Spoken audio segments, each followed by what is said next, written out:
নিজে নিজে মানসিক করে গেছে, মেয়েদের চাকরি, মেয়েদের বিয়ে, ছেলেদের চাকরি, ছেলেদের বিয়ে, সংসারের অশান্তি, স্বামীর অসুস্থ, এরকম সবাই নিজে নিজের মানসিক করে সবাই মাকে আবার সেরকম নিজে নিজে মানসিক শোধ করে গেছে।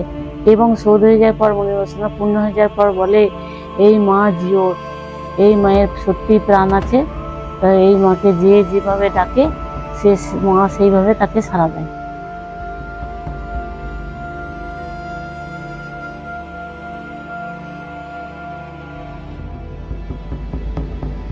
কাজ হয় মা যে মাকে ভক্তি করে ডাকবে, যে নিজের বিশ্বাসটা রাখতে হবে। তো বিশ্বাস থাকলে মানুষের অনেক কিছু হয়। দেখো মা সবার মনের ইচ্ছা পূরণ করে যদি ভক্তি করে ডাকা হয়, তো মা সবার ইচ্ছা পূরণ করে। সত্যি এই যে পরীক্ষা পাস করা, তারপরে আপনার কোনো চাকরি বাকরি, এটা যা হচ্ছে এবারে সবার হচ্ছে।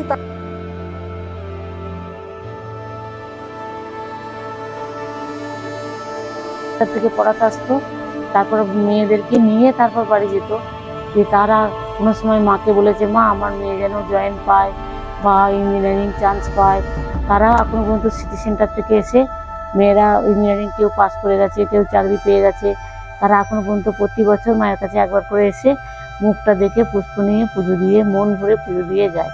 মা যেটা করে আসতেন, তারপরে যাকে যেটা বলতেন সেটা একদম ঠিক হতো। তখন উনি ভরে ভরে থাকতেন একদম।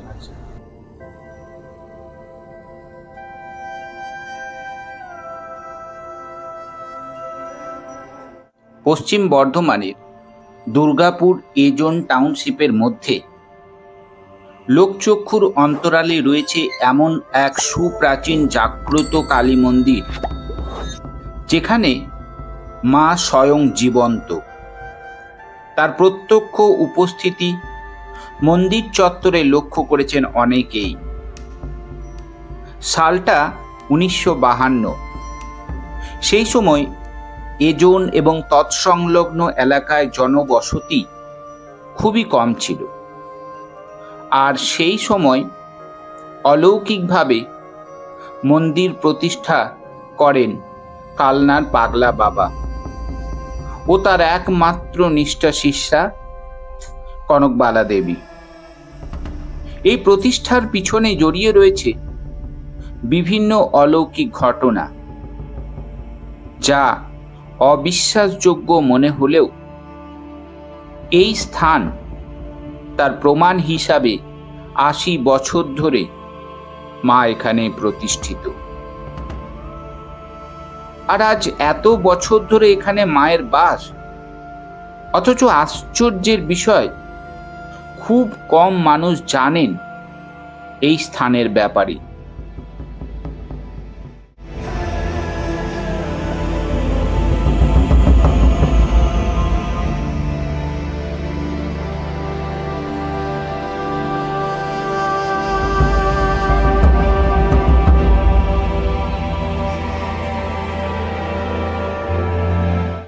আমার প্রতিবেদনে এর আগেও আমি এমন অনেক অলৌকিক জাগ্রত মন্দির আমি আপনাদের সামনে উপস্থাপনা করেছি।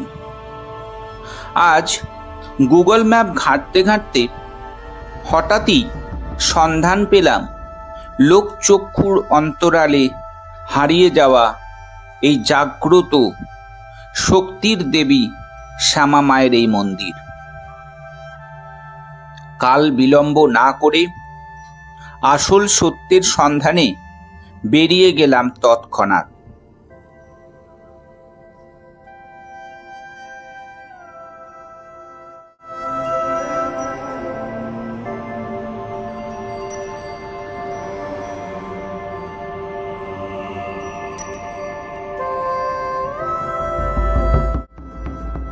দুপুর 12টায় যখন মায়ের মন্দিরের কাছে এসে পৌঁছালাম, সেবায়েত জয়া দেবী তখন ব্যস্ত মায়ের পুজোয়। আমার আসার কারণ জিজ্ঞাসা করে তিনি আন্তরিকতার সাথে আমাকে মায়ের মন্দিরে বসার জায়গা দিলেন। অজ্ঞাত পরিচয় এই ক্ষুদ্র অধমকে প্রথম দর্শনে যে আন্তরিকতা তার পেলাম, সাক্ষাৎ যেন মায়ের দর্শন পেলাম। এদিক হয়ে যায়, এদিকে করে তারপর উঠে যায়।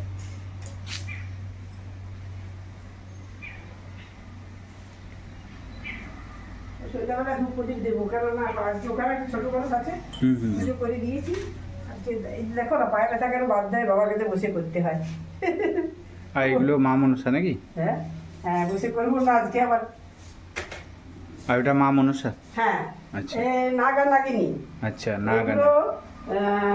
আমরা আমাদের এখানে প্রসিদ্ধ নয়, কিন্তু মেধাসীরা মানে খুব আছে। আচ্ছা, ওরাই বসিয়েছে মানে গণেশের পাশে নাগ নাগিনী। এবারে ওরা কিভাবে বসিয়েছে, কেন বসিয়েছে সেটা জানি না। ওম খর্গসূত্রং বজ্রবদরং কবিতং সুন্দরং কৌশিকং মধুমন্তং মন্দির শরীর সুতা সুতং গণপতি সিদ্ধিপদ কামদং শিবায় নমঃ। শিবনন্দনায় গণেশায় নমঃ, শিবনন্দনায় গণেশায় নমঃ। এখানে বলি হতো, বুঝেছো?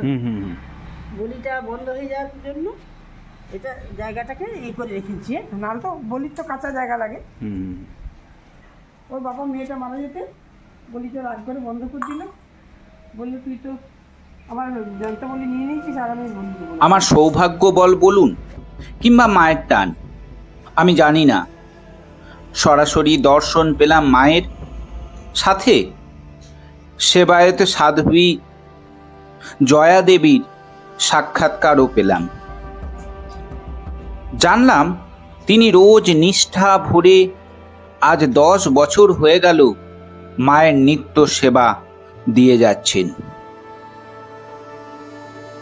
শুনলাম তার মুখ থেকে তার জীবনের বিভিন্ন অলৌকিক ঘটনার কথা, তার মুখ থেকে।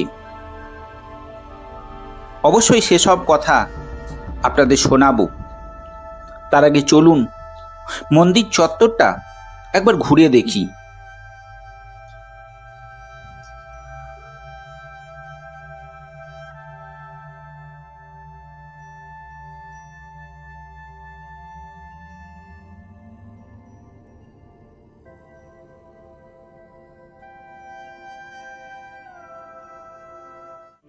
পুরো মন্দির চত্বরটা ঘুরে দেখলাম, অনাবিল একটা মনের শান্তি ফিরে পেলাম। লোকালয়ের মধ্যে হলেও একদম নির্জনে, লোকচক্ষুর অন্তরালে সবার থেকে আলাদা, প্রকৃতির কোলে ঘেরা অভূতপূর্ব মন্দিরের পরিবেশ।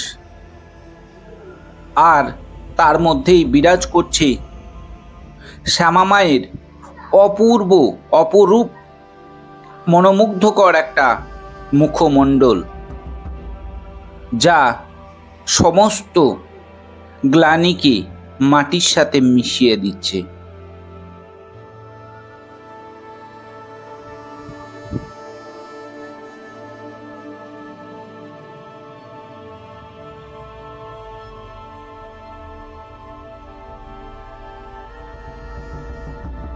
মন্দিরে এসে দেখি 60 ঊর্ধ্ব ছুঁই সেবায় সাধবী জয়া দেবী তখন মায়ের ভোগ নিবেদনের জন্য জোগাড় করছেন।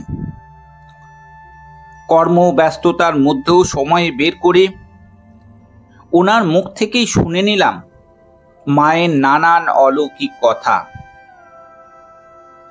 সেসব কথা বলবো আপনাদের ভিডিওতে বিস্তারে। শোনাবো তার মুখে মায়ের বিভিন্ন অলৌকিক কথা। মন্দিরে নিত্য খরচ চালাচ্ছেন তিনিও তার ছেলে। ভক্তরা যে যেমন পারে ভক্তি ভরে মাকে নিবেদন করে।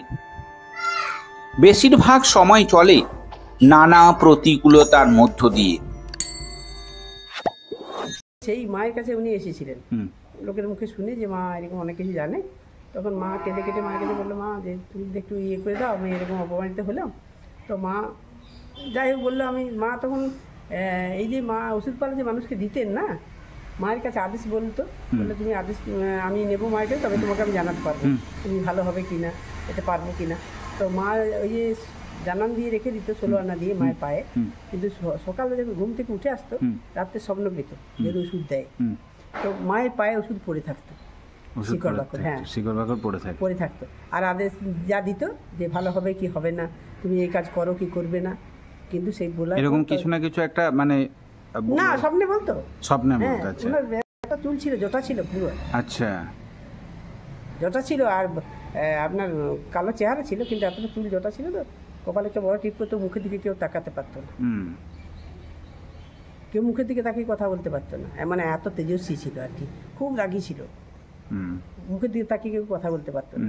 তো ওই ওষুধ পেতো মায়ের পাতে, আমার নিজের চোখে দেখা, মায়ের পায়ে শিকড়, মানে সেটা মাকেও স্বপ্ন দেয়নি, আমাদের এই পাশে একজন থাকতেন ব্রাহ্মণদের, দিয়ে কালিদি মাকে সবাই বলে কালিদি, ছুটে এসছে সকালবেলা, দেখো যে কী হলো, বলছি তুমি দেখো তো তোমার মায়ের পায়ে ওষুধ আছে কিনা শিকড়, তো বলছে থাকতেও পারে, আমি তো কালকে জানান দিয়েছি একজনের, তো তখন মা বললে দাঁড়া আমি চা খেয়ে যাচ্ছি, তখন চা খেয়ে এসে দেখে হ্যাঁ মায়ের পায়ে শিকড় রাখা আছে।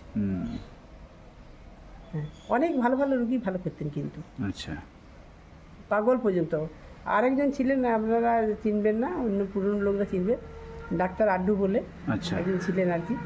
তো তার বাবা, তার বোন এই রাস্তা দিয়ে যাচ্ছিলো বলে এই জঙ্গলটার মধ্যে কে ঝাড় দেয়, হ্যাঁ এত জঙ্গল, চারিদিকে কিছু দেখা যায় না, কে ঝাড় দেয় জঙ্গলটার মধ্যে। তখন একদিন বল চল তো দেখে আসি ভিতরে, তখন দেখছি একজন, ওই উনারাই আমাদের কাছে গল্প করছিল, দেখছি একজন এতটা পর্যন্ত চুল, এতটা পর্যন্ত জটা, আর কপালে বড় টিপ করে ঝাড় দিচ্ছে, লাল পাড় শাড়ি পরে। তখন এসেছে ভিতরে, দিয়ে সব জিজ্ঞেস করলো, বললো বাবা আমার তো এখানে মন্দির আমি করেছি, আমার স্বামী এরকম বদ্রির চাকরি চলে গেছে, আমি আমার ছেলেকে নিয়ে থাকি। তো এই করে তাদের সঙ্গে আলাপ হলো, আলাপ হয়ে একদিন এই যে বাংলোগুলো দেখছো, মানে মোড়ের মাথার থেকে ঘুরলেই যে বাংলোগুলো দেখতে পাবে, ওই বাংলোতে ওরা থাকতো, মানে ওরা জাতিতে বেনে ছিল, বড় লোক ছিল, খুব অবস্থাপূর্ণ। তো ওইখানে মা গেছে ঘুরতে ঘুরতে, ফুল আনতে গেছে ওদের বাড়িতে, বললো মা, মানে পরিচয় হলে যা হয়, আলাপ হয়ে গেল, মাকে মেয়ে পাতালো, ভদ্রলোক, বুড়ো ভদ্রলোক। তা বললো মা যাবে আমার বাড়ি একদিন ঘুরতে, এই করে গেল মা। গিয়ে দেখছি কি একটা টেবিলের উপরে একটা ঝুড়ি ঢাকা দেওয়া কি রয়েছে, হ্যাঁ দেখা যাচ্ছে না, ঝুড়ি ঢাকা দিয়ে আছে মনে করো, দিয়ে চিচি পোকার মতন কাঁদছে, যেমন বিড়াল বাচ্চা কাঁদে, কুকুর বাচ্চা কাঁদে না, ওরকম করে কাঁদছে। যে মা চারিদিকে তাকিয়ে দেখছি, কোথায় কি হলো, মানে কি কোথায় কি কাঁদছে, কিছু বুঝতে পারছে না।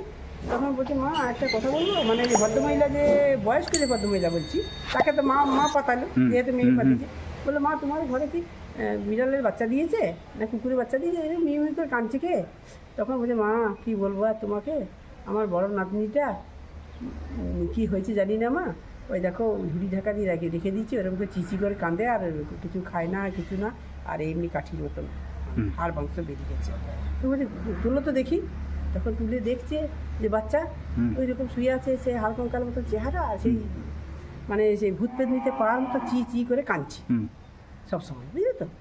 তো সেই বাচ্চাকে মা ভালো করেছিল, সেই বাচ্চাকে ভালো করে সে পরে ডাক্তার হয়েছিল, আর তার ছোটো কাকাও ডাক্তার হয়েছিল মায়ের এখানের থেকে, সে এখন বিদেশে আছে, ডাক্তার আড্ডু, ছোটো কাকা ডাক্তার আছে, দিয়ে ওকে মেয়েটাকে ভালো করেছিল, মানে না বাঁচারই কথা, মেয়েটা একদম চিচি পোকার মতো কাঁদছিল, হাড় কঙ্কাল বেরিয়ে গেছিলো। কি না ওদের কি একটা গাছ ছিল, বেল গাছ নাকি, সেইটাতে একজন অনেক বছর আগে জানি না আত্মহত্যা করেছিল, কি করেছিল, কিছু একটা হয়েছিল, ওই বেল গাছের উপরে ওর ইয়ে ছিল, মানে কিছু ছিল অপদেবতা, তার সেইটাকে তাড়িয়ে এ করে তবে বাচ্চাটাকে বাঁচিয়েছিল। তো এরকম অনেকগুলি মানে এ করতো। নিষ্ঠার সাথে ভক্তি ভরে কনকবালা দেবীর উত্তরাধিকারিণী হিসাবে তিনি দক্ষতার সাথে আজ 10 বছর মায়ের সমস্ত পূজা পাঠ থেকে শুরু করে ভোগ খাওয়ানো সবটাই করেছেন নিজের হাতে। এইভাবেই বছরের পর বছর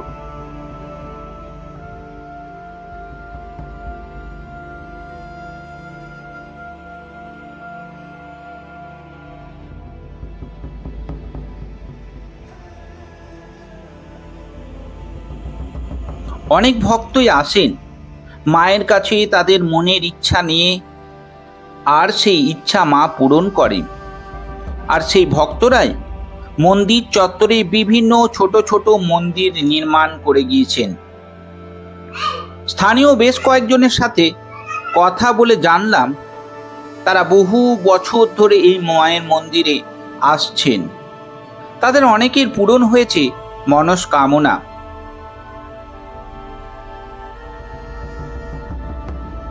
কথায় কথায় মন্দির প্রতিষ্ঠার গল্পটাও তার কাছ থেকে শুনে নিলাম।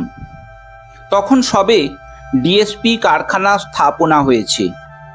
টাউনশিপের এই সমস্ত এলাকা তখন কোয়ার্টার ছিল না, ছিল জঙ্গলে ভর্তি। বর্তমানে যেখানে আপনারা মন্দির দেখতে পাচ্ছেন, অতীতে সেই সমস্ত অঞ্চল পরিত্যক্ত ছিল। সেই সব জায়গা পরিষ্কার করে মায়ের মন্দির তাঁবু খাটিয়ে শুরু করেন কনকবালা দেবী ও তার স্বামী।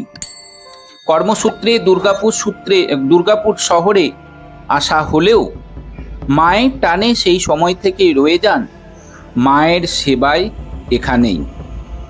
পরে কালনার পাগলা বাবার হাত ধরে কনকবালা দেবী প্রতিষ্ঠা করলেন এই মন্দির 1852 সনে।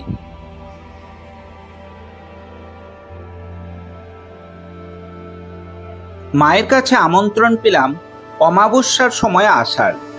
সেই সময় কিছু মানুষকে খাওয়ানো দাওয়ানো করানো হয়, আর সেই সময় আগমন হয় বহু ভক্তের। এই শুভ তিথিতে ভক্তি ভরে আপনারাও এসে দর্শন করে যান মায়ের এই অলৌকিক জাগ্রত মন্দির।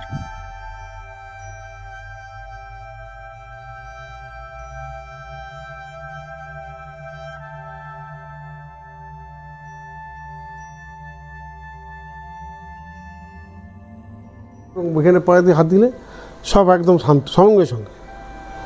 এই যে এদেরকে তুমি চিনতে আমাদের এখানে যে মাঘী পূর্ণিমার সময় যে পুজোটা হয়, মানে মায়ের যে পুজোটা হয়, স্থাপিত হয়, মায়ের মূর্তি স্থাপিত হয়, এখন ফাল্গুন মাসে হয়, এখন ফাল্গুন আগে মাসে। মাঘ মাসে হয়। আচ্ছা, ওই সময় আমি দেখেছি, গোপালদাকেও দেখেছি আর মাকেও দেখেছি।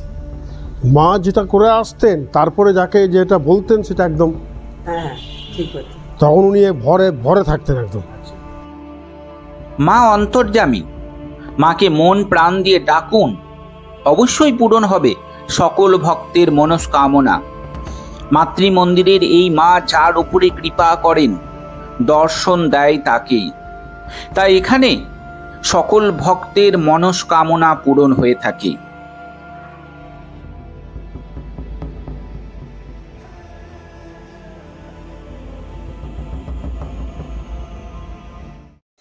এরই মধ্যে, এই এলাকার মধ্যে একজন মানসিক করেছিল, মা আমার দুই ছেলে যেন আমার গর্ব করা হয়।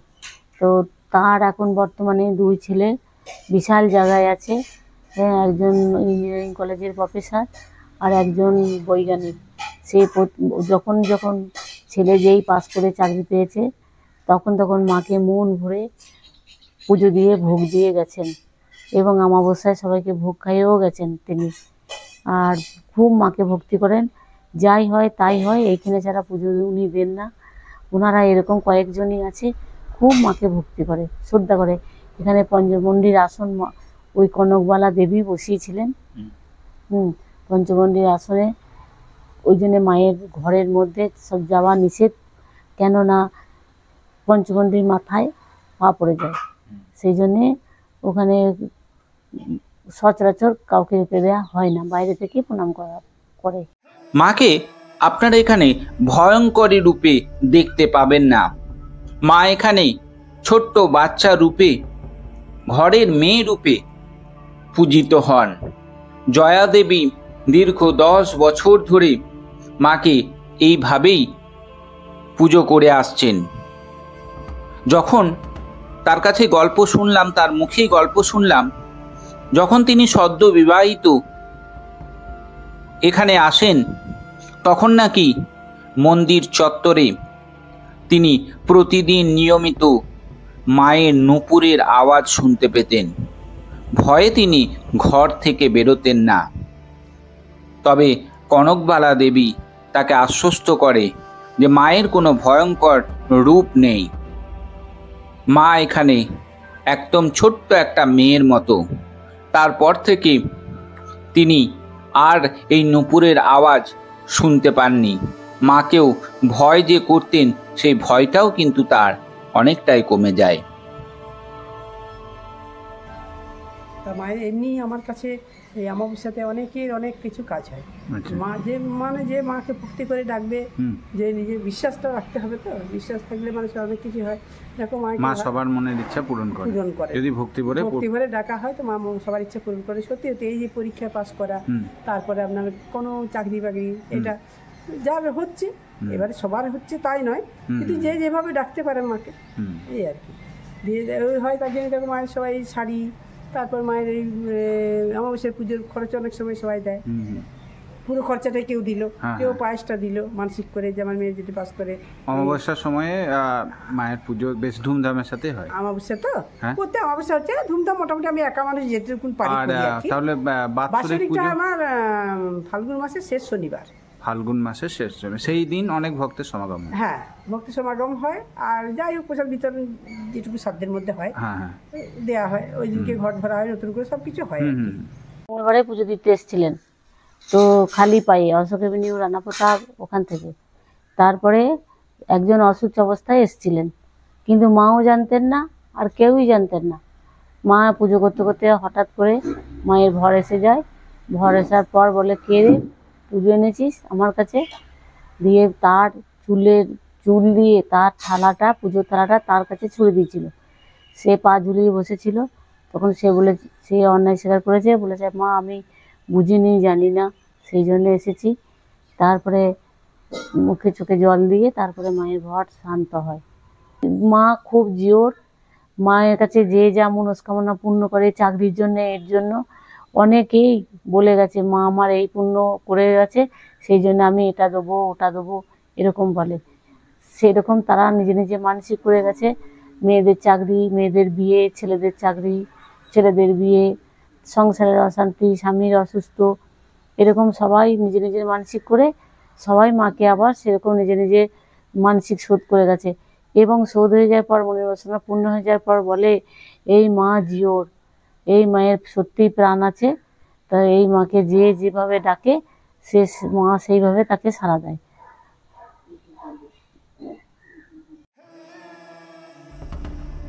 আজকে আমার এই উপস্থাপনা আপনাদের কেমন লাগলো কমেন্টে কিন্তু জানাতে ভুলবেন না। এই ধরনের ভিডিও পেতে চোখ রাখুন অদ্রিজা এক্সক্লুসিভ চ্যানেলে। ভিডিওটি যদি ফেসবুক থেকে আপনারা দেখেন, আমার পেজটিকে ফলো করুন। আর ইউটিউব থেকে দেখলে অবশ্যই চ্যানেলটিকে সাবস্ক্রাইব করে দিয়ে আমাকে ভালোবাসা দিতে ভুলবেন না, আমাকে আশীর্বাদ জানাতে ভুলবেন না। আর অবশ্যই পাশে থাকা বেল আইকনটি প্রেস করতে ভুলবেন না। আপনারা চাইলে আমার এই মন্দির দর্শনের জার্নিটা আরও মসৃণভাবে আমি চালাতে পারি। নিচে দেওয়া ইউপিআই আইডিতে আমাকে সামান্য অর্থরাশি দিয়ে আপনারা সাহায্য করতে পারেন। আর এই রকম অলৌকিক মন্দিরের সন্ধান আপনাদের আশেপাশে থাকলে অবশ্যই আমাকে কমেন্ট করে জানাতে ভুলবেন না। পরের ভিডিওতে অবশ্যই সেই মন্দিরে প্রতিবেদন তুলে ধরবো আমার দর্শকবৃন্দের মধ্যে। আজকের ভিডিও পর্ব এখানেই শেষ করলাম। জয় মা কালী। দেখা হচ্ছে অন্য কোনো একটা পর্বে। ততক্ষণের জন্য মা সকলকে ভালো রাখুক। আপনারাও সবাই ভালো থাকুন, সুস্থ থাকুন আর দেখতে থাকুন অদ্রিজা এক্সক্লুসিভ।